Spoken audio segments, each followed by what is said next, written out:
네, 5.18 민주화운동 44주년을 맞아 여야 지도부는 5.18 정신의 헌법 전문 수록을 놓고 한 목소리를 냈습니다. 윤석열 대통령은 3년 연속 기념식에 참석했는데요. 그 밖에 한 주간의 정치권 이슈들 짚어보겠습니다. 조청래 전 여의도연구원 부원장, 조기현 민주당 법률위원회 부위원장 모셨습니다. 안녕하세요. 안녕하세요. 네, 제44주년 5.18 민주화운동 기념식 오늘 광주 국립 5.18 민주묘지에서 거행이 됐습니다. 윤석열 대통령이 3년 연속 기념식에 참석을 했는데요. 기념사에서 5월 정신을 계승해서 서민 중산층 중심 시대를 열겠다 이렇게 말을 했습니다. 어떻게 들으셨습니까?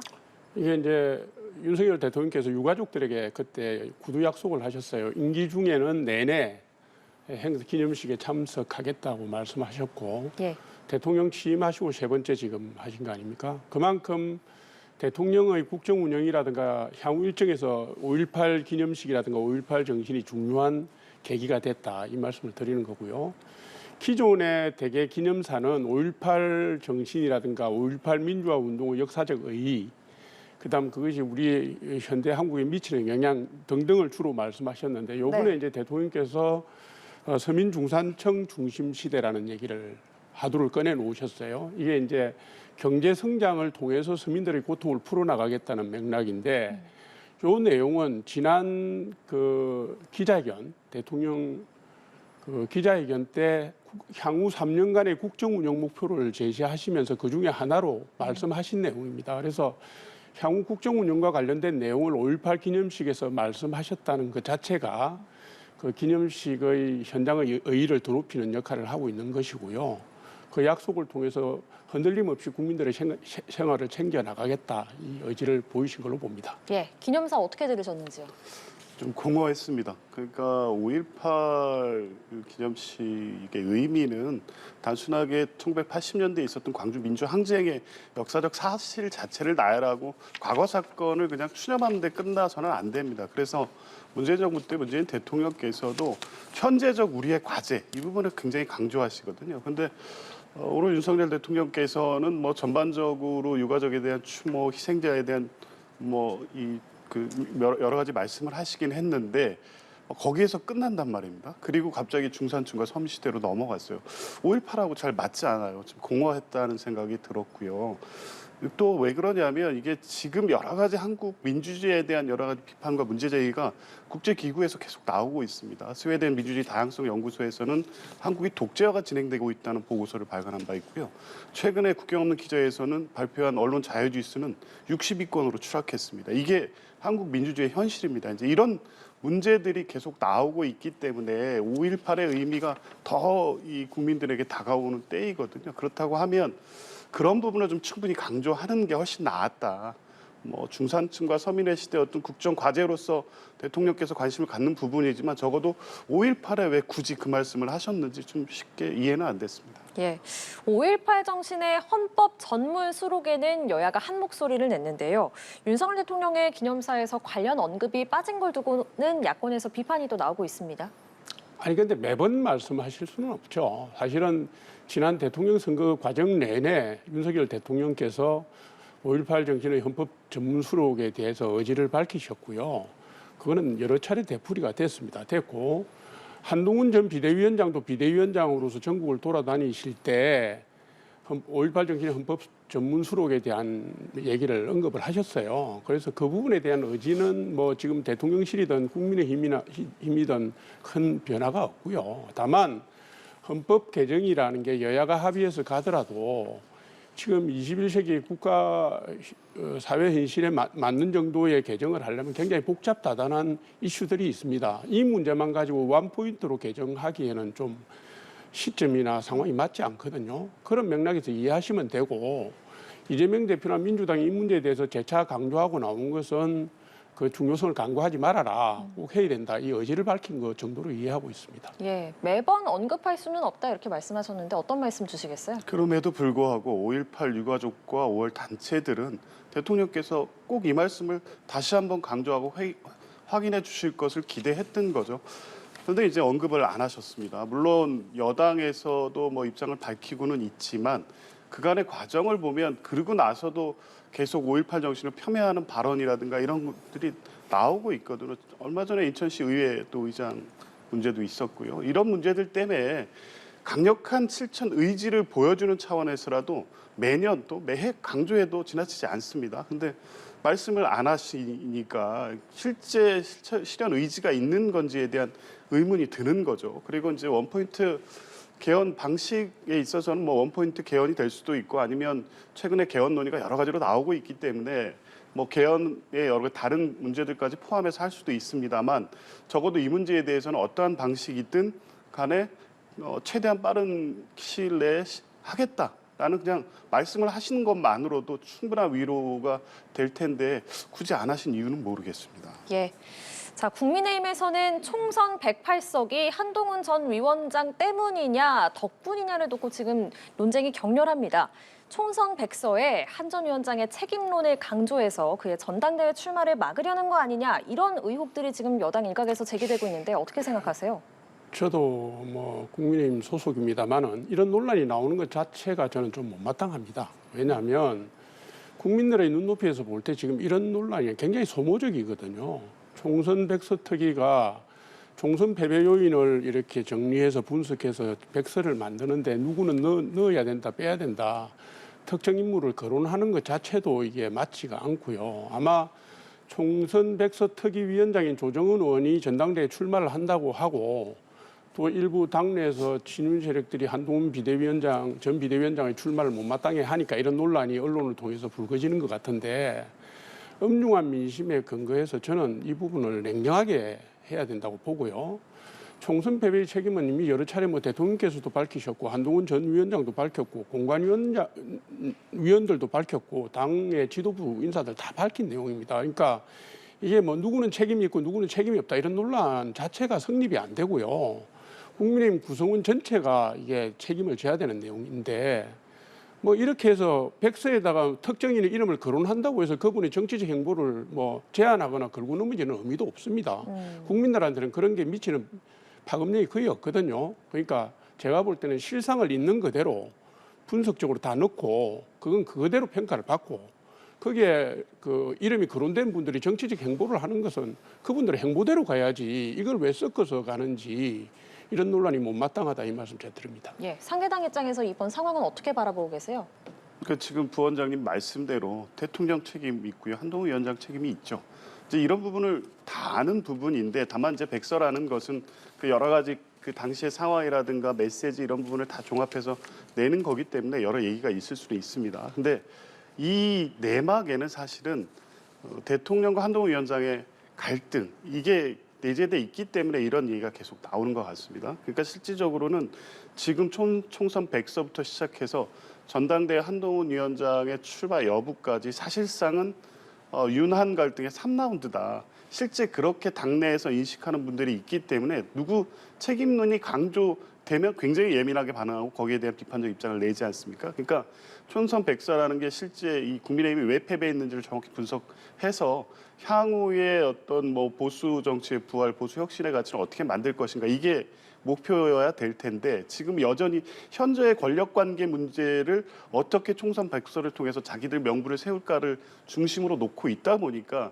실제 배가 산으로 가고 있는 꼴이 된 거죠. 아마 이 문제 때문에 만약 이런 방식으로 해서 총선 100서가 나온다고 하면 그 결론이 과연 이제 국민의힘 전체의 어떤 혁신과 뭐 위기 극복을 위한 방향을 제시할 수 있을까 그러기가 힘든 지금 과정으로 가고 있는 것 같습니다. 예, 관련해서 정영환 전 공관위원장은 총선 참패에 자신도 책임이 있다면서도 한동훈 전 위원장이 오지 않았다면 상황이 더 악화했을 거다. 한 전 위원장이 엄청나게 기여했다. 국민께서 6석을 더 주셨다. 이렇게 두둔을 했는데요. 이 발언도 지금 논란이 되고 있습니다. 그 논란이 될 수밖에 없죠. 공관위원장으로서 무거운 책임을 느낀다까지는 괜찮았어요. 내용이. 그 당연한 얘기이기도 하고. 그런데 뭐 21대 총선보다는 6석을 더 얻었다느니 무슨 한동훈 위원장이 안 왔으면 더 이거는 반성하고 성찰하는 모습이 아니죠.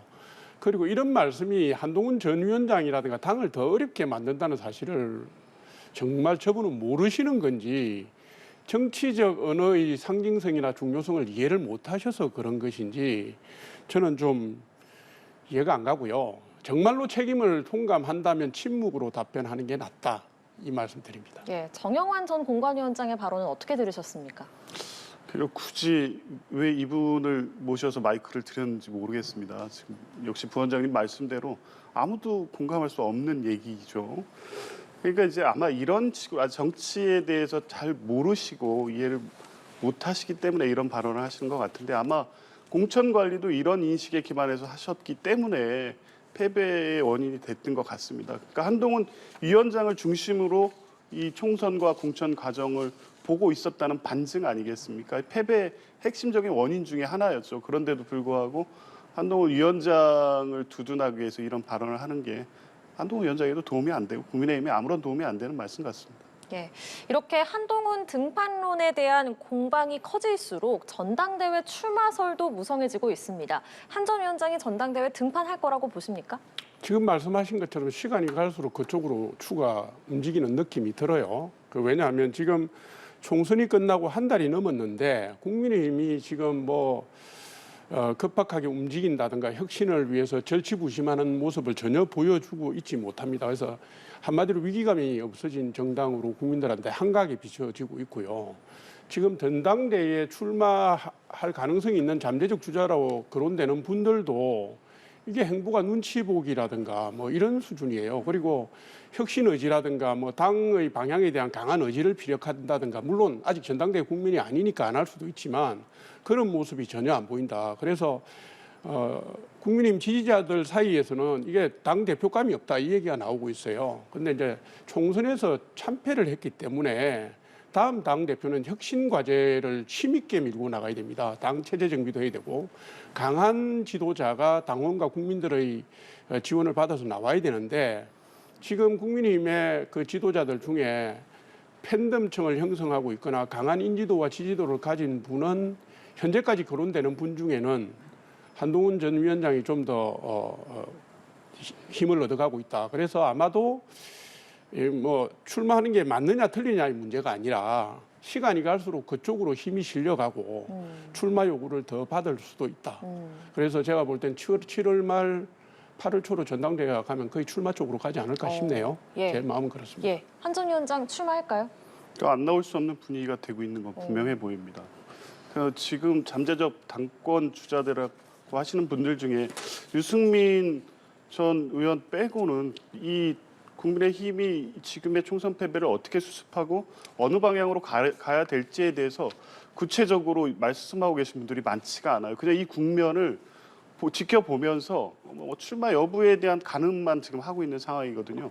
이렇게 되다 보면 자연스럽게 한동훈 대세론이 형성될 수밖에 없는 상황이죠. 한동훈 위원장이 직접 의사표명을 하지는 않았지만 누가 봐도 출마 의지는 있는 것으로 보여지고 분위기와 상황만 조성이 된다고 하면 본인 역시 그런 결단할 가능성도 있기 때문에 아직 변수는 남아 있습니다만 지금의 국민의힘 당내 상황이라든가 여론의 지지 여러 가지를 보면 한동훈 위원장 외에 다른 분들이 선뜻 당권 도전 의사를 표명하면서 한동훈 위원장과 경쟁하고 대립하는 모양새를 만들기가 어려운 구조로 가고 있는 것 같습니다. 네, 민주당 상황 보겠습니다. 민주당은 국회의장 경선 결과를 두고 여진이 계속되고 있는데요.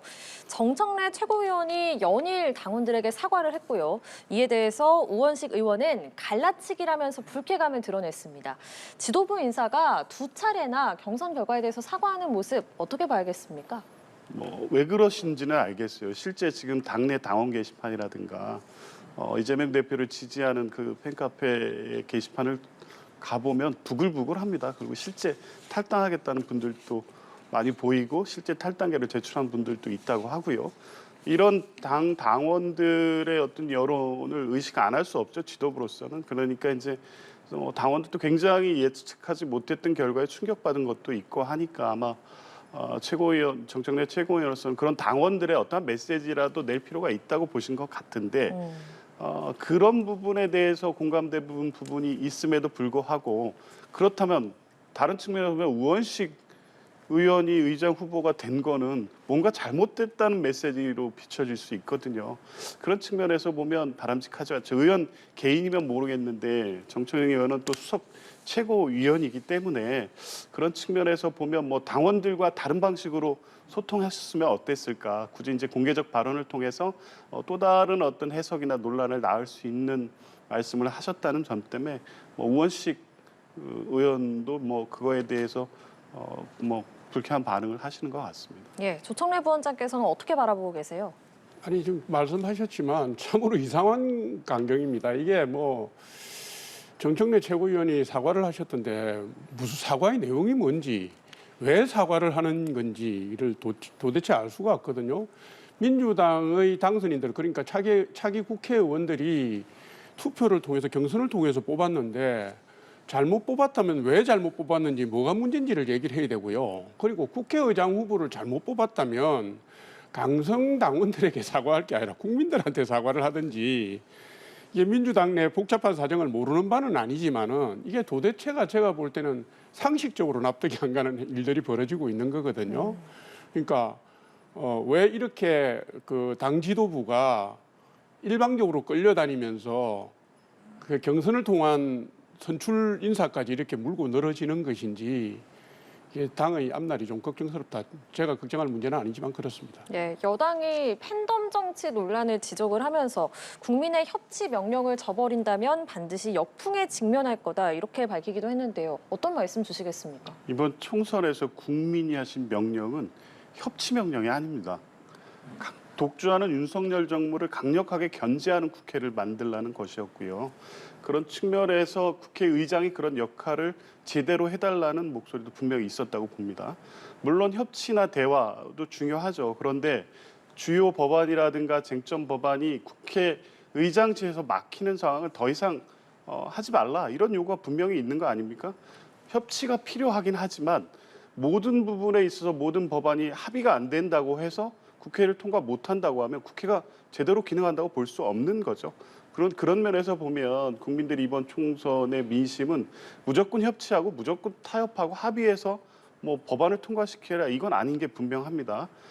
그렇기 때문에 이제 어떤 뭐 주요 합의가 가능하고 한 부분에서는 대화와 협치, 타협을 위한 노력은 당연히 할 것이고 우원식 의장께서도 그런 역할은 뭐 충분히 하실 거로 봅니다. 다만 지난 21대 국회 막판과 같이 뭐 핵심적으로 국민과 민생과 관련된 법안들이 대통령이 원치 않는다고 해서 번번이 가로막히거나 거부권을 통해서 거부되는 이런 상황에서는 국회의장이 역할을 할 것이고요. 당연히 저는 그런 것을 하면서도 무조건 뭐 팬덤에 의해서 하는 것이 아니라 민심을 보면서 가는 겁니다. 그런 민심에 부응하지 못했던 21대 국회에 대한 비판, 이것을 22대 국회에서 실현하는 것이 민주당 또 새로운 국회의장의 역할이라고 봅니다. 예, 조청래 부원장님 의견도 듣겠습니다.